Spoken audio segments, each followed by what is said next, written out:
আজকে 40 বছর চট্টগ্রামের সাংবাদিকদের কিন্তু কোনো আবাসন নেই, কারণ আমরা মরীচিকার পেছনে কিন্তু দৌড়াইছি। 40 বছর হয়ে গেল, তবুও চট্টগ্রামের সাংবাদিকদের নিজস্ব কোনো আবাসন নেই। আমরা এখনও মরীচিকার পেছনে দৌড়াচ্ছি।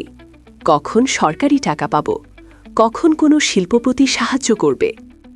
এই বাস্তবতা থেকেই উঠে এলো সাংবাদিকদের ঐক্য ও আত্মনির্ভরতার বার্তা সিআরএফের দোয়া ও ইফতার মাহফিলে। বিস্তারিত থাকছে চট্টগ্রাম থেকে রণধীর মুন্নার রিপোর্টে। চট্টগ্রাম রিপোর্টার্স ফোরাম সিআরএফের উদ্যোগে শনিবার 14 মার্চ নগরীর এশিয়ান এসআর হোটেলে অনুষ্ঠিত হয় দোয়া ও ইফতার মাহফিল। সংগঠনের সভাপতি কাজী আবুল মনসুরের সভাপতিত্বে এবং প্রচার ও প্রকাশনা সম্পাদক সরোজ আহমেদের সঞ্চালনায় ইফতার পূর্ব আলোচনা সভা অনুষ্ঠিত হয়। কোনো বড় সাংবাদিক ছোট সাংবাদিক ওই ধরনের কোনো কথা নেই।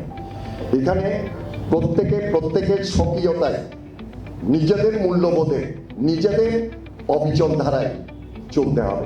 অনুষ্ঠানে উপস্থিত ছিলেন সংগঠনের সাধারণ সম্পাদক ও চট্টগ্রাম প্রেস ক্লাবের সাধারণ সম্পাদক গোলাম মাওলা মুরাদ, সিনিয়র সহসভাপতি আলিউর রহমান, সহসভাপতি হাসান মুকুল, নির্বাহী সদস্য সজল চৌধুরী এবং মোহন মিন্টু, অর্থ সম্পাদক সাইফুল্লাহ চৌধুরী, সাংগঠনিক সম্পাদক তানভীর আহমেদ, আন্তর্জাতিক বিষয়ক সম্পাদক গিয়াসউদ্দিন, দফতর সম্পাদক মোহাম্মদ হাসান মুরাদ এবং সদস্য নূর মোহাম্মদ রানা ও রোজি চৌধুরী সহ ফোরামের অন্যান্য সদস্যবৃন্দ।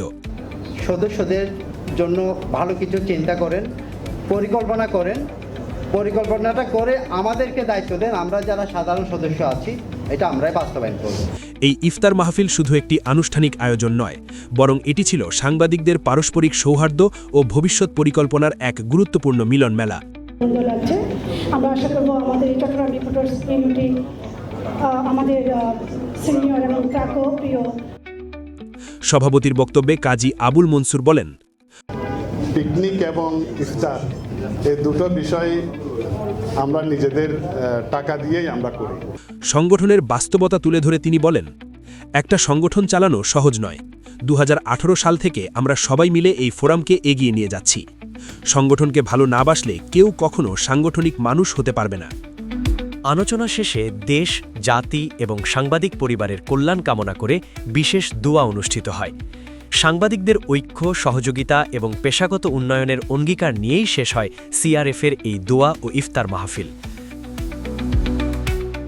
চট্টগ্রামের সাংবাদিকদের এই মিলন মেলা আরও শক্তিশালী করুক পেশাগত বন্ধন, এই প্রত্যাশাই সবার।